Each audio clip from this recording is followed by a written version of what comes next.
Okey geng, kita ada barang baru, inverter. Customer ni dari Kuantan. Dia beli 2 biji dengan kita. So jom kita unboxing sedikit.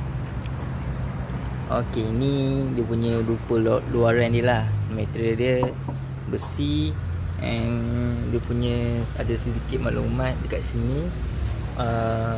Segala info berkaitan dengan inverter ni, output berapa semua adalah maklumat dia. So baguslah kalau untuk customer nak tahu inverter ni model apa, berapa V. So kita ada buku manual dia. Buku manual dia sangat bagus sebab ada introduction, cara pemasangan dia, ada solar, lepas tu daya betul. Okey geng, tak lupa juga kita ada sampel connect ala bateri ni.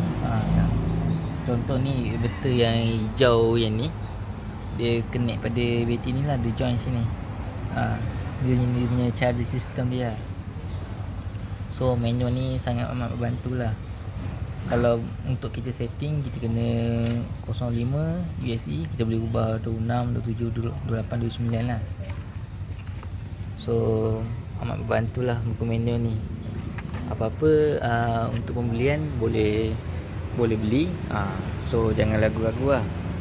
Ingat kuning, ingat Maxson. Okey.